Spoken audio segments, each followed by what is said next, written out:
유튜브에서 500만 회 이상 조회된 일본 역사상 가장 기괴한 사건 중 하나인 후쿠시마 정화조 의문사 사건에 대해서 무엇이든 AI에게 물어보았습니다. 과연 무엇이든 AI는 이 사건을 어떻게 판단할까요? 지금 바로 확인해 보시죠. 파트 1 사건 개요. AI야, 이 사건 전체를 요약해 줄 수 있어?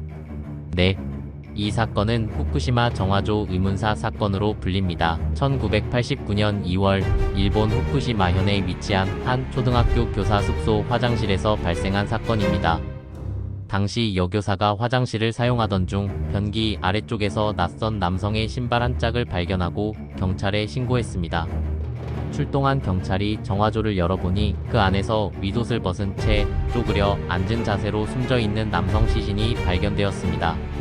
시신에는 외상이 없었고 부검 결과 사인은 저체온증 즉 동사였습니다. 피해자는 26세의 후쿠시마 원자력 발전소 유지보수 업체 직원이었으며 시신은 깨끗한 양말을 신고 있었고 신발 한 짝은 숙소에서 멀리 떨어진 제 방에서 발견되었습니다. 파트 2 가설 1 도찰 사고설. 왜 정화조 안에서 죽어 있었을까? 정화조 안에서 사망한 이유를 설명하는 첫 번째 가설은 피해자가 여성 화장실을 엿보기 위해 정화조에 들어갔다가 빠져나오지 못하고 저체온증으로 사망했다는 주장입니다. 일본에서는 과거에도 화장실에서 도찰을 시도하다 사고로 이어진 사례들이 몇 차례 있었기 때문에 그럴 가능성도 완전히 배제할 수는 없습니다. 해당 가설을 주장하는 사람들은 피해자가 좁은 공간에서 공황 상태에 빠져 옷을 벗었고 그 상태로 움직이지 못해 사망에 이르렀다고 설명합니다. 도찰하다가 사고로 이어진 것 같다는 가설에 대해서는 어떻게 생각해? 몇 가지 이상한 점들이 있습니다. 우선 정화조 입구는 지름 37cm로 성인 남성이 스스로 들어가기에는 매우 좁은 구조입니다. 또한 피해자는 성실하고 조용한 성격으로 평가받고 있었으며 성적 일탈이나 도찰 관련 의심을 받을 만한 흔적은 주변에서 전혀 발견되지 않았습니다. 그리고 시신은 윗옷을 가슴에 꼭 끌어안고 있는 상태였는데 이는 일반적인 도찰 행위와는 일치하지 않는 점입니다.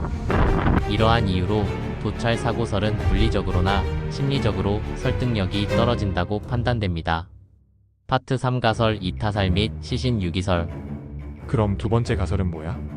네, 두 번째 가설은 피해자가 타인에 의해 살해되었고 그 시신이 정화조에 유기되었다는 주장입니다. 이 가설의 핵심 근거는 다음과 같습니다. 첫째, 정화조 입구가 매우 좁아 피해자가 스스로 들어가기 어려웠다는 점.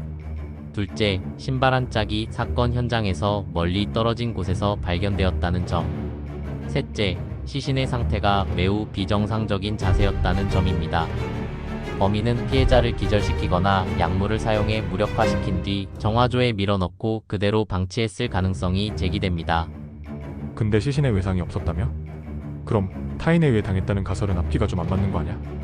맞습니다. 이 가설의 가장 큰 약점은 바로 직접적인 살해 흔적이 없다는 점입니다.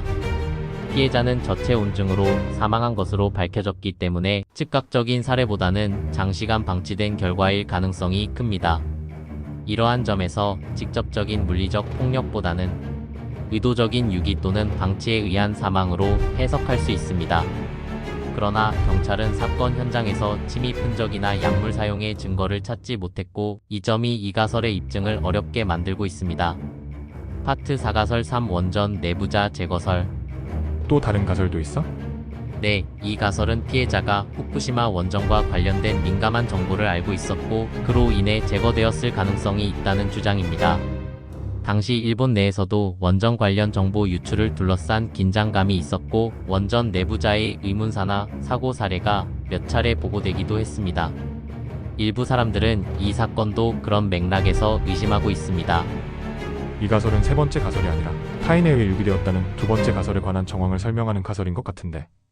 네, 맞습니다. 이 가설은 두 번째 가설의 하위 가설 또는 정황적 분기 가설이라고 볼 수 있습니다. 하지만 이 가설 또한 명확한 증거가 부족합니다. 피해자가 실제로 어떤 정보를 갖고 있었는지, 누군가 그를 감시했는지에 대한 기록이나 증언은 확인되지 않았습니다. 결국 이 가설은 두 번째 가설에 대한 동기의 정황적 추측은 가능하지만 사건 현장의 물리적 증거와는 연결되지 않기 때문에 음모론 수준에 머무르고 있는 상황입니다. 파트 5 결론 AI가 판단한 가장 유력한 가설은? 그렇다면 첫 번째 가설과 두 번째 가설 중 어느 가설이 가능성이 더 높다고 생각해? 지금까지의 사건 정황과 정보들을 종합적으로 분석한 결과 가장 유력한 가설은 타살 및 시신 유기설입니다. 그 이유는 다음과 같습니다. 피해자가 스스로 정화조에 들어가기엔 입구가 지나치게 좁았습니다.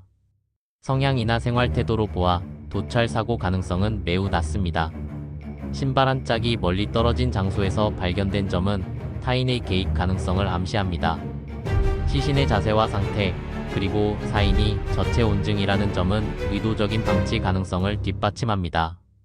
결정적인 증거는 부족하지만 사건의 정황을 가장 일관성 있게 설명하는 시나리오가 바로 누군가 피해자를 가두거나 방치하여 사망하게 만든 후 정화조에 유기한 경우라고 판단됩니다. 무엇이든 AI는 후쿠시마 정화조 의문사 사건에 대해서 누군가 정화조에 밀어넣고 그대로 방치한 것으로 판단하는 것 같습니다. 여러분은 어떻게 생각하시나요?